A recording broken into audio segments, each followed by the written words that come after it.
অবশেষে জাতীয় শীত পড়ল মালদায়। মঙ্গলবার সাত সকাল থেকে কনকনে শীতে জুবুথুবু হয়ে পড়ল মালদাবাসী। ঘন কুয়াশার চাদরে ঢাকা পড়ল মালদা শহরের মুখ।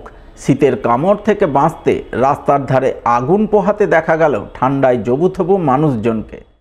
আজকের অবস্থা হচ্ছে যে আজকে এমনই শীত পড়েছে যে এই শীতটা আগে পৌষ মাসে পড়েনি। তো পৌষ মাসের আজকে মনে হচ্ছে প্রথম দিন মনে হচ্ছে, কেননা আজকে আপনার শীতের অনুভবটা প্রচুর। মানে আজকে আমরা তো দেখতেই পাচ্ছেন এখন আগুন তাপছি। তো পৌষ মাসের আর কয়েকটা দিন আছে, এই কয়েকটা দিনের মধ্যে ঠান্ডাটা কাটাতে হবে। এরকমভাবে কুয়াশা আছে সকাল থেকে আজকে এর আগে এই কুয়াশাটা আগে কখনো পড়েনি, আজকে প্রথম এতটা কুয়াশা পড়েছে। কি মনে হচ্ছে এই সিজনের কি সবথেকে বেশি ঠান্ডা আজকে? হ্যাঁ, এই সিজনের সবথেকে বেশি ঠান্ডা হচ্ছে আজকের দিনটা। এর আগে ঠান্ডাটা এইভাবে পড়েনি।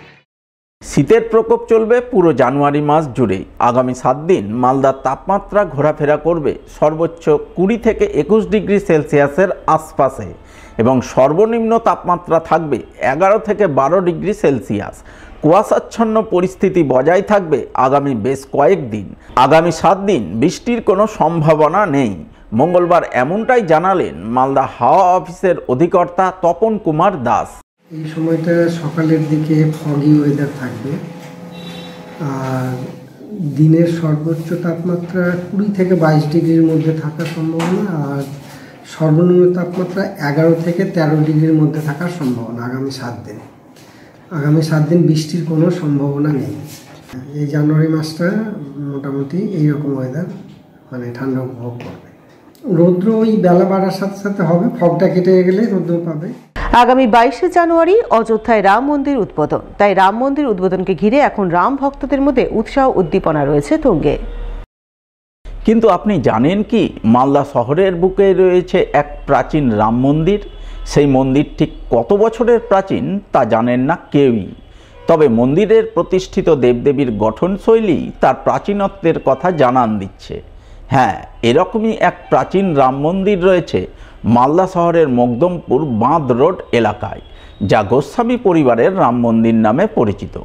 সেই মন্দিরের বর্তমান সেবায়িত বিজন বিহারী গোস্বামী জানালেন, 23 পুরুষ আগে তাদেরই এক পূর্বপুরুষ এই মন্দির প্রতিষ্ঠা করেছিলেন। প্রতিষ্ঠার সময় থেকেই মন্দিরে রয়েছে কাঠের তৈরি রাম, লক্ষ্মণ, সীতা, জগন্নাথ, বলরাম, সুভদ্রা সহ রাধাকৃষ্ণের মূর্তি। সেই মূর্তিতেই এখনও পুজো হয়ে আসছে। নিত্য পুজো হয়।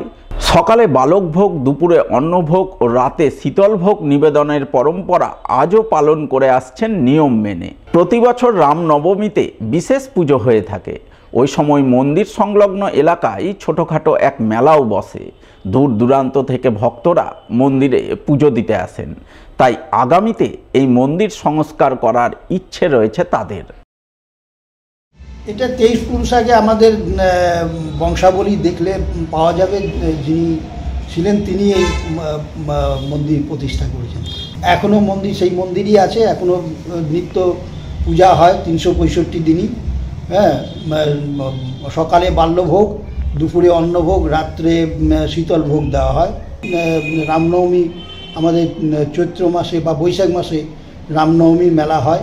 সেদিন রামের জন্মতিথি উপলক্ষেই পুজোটা হয় বিশেষভাবে, এবং সেই দিন আমাদের অন্নভোগ বিশদভাবে রান্না করা হয়। সেই দিন প্রচুর লোক এখানে আসে, তারা বসে প্রসাদ নেয় এবং চরণামৃত নিয়ে এখান থেকে যায়, তারা মন্দির দর্শন করে। এখানে রাম, লক্ষ্মণ, সীতা, জগন্নাথ, বলরাম, সুভদ্রা, ওদিকে রাধাকৃষ্ণ, আর আমাদের আগল শঙ্কর কৌলিক দেবতা তিনি আছেন। বড় করার বলতে এটাকে আরও সুন্দরভাবে গড়ে তোলার ইচ্ছা আছে এবং করব।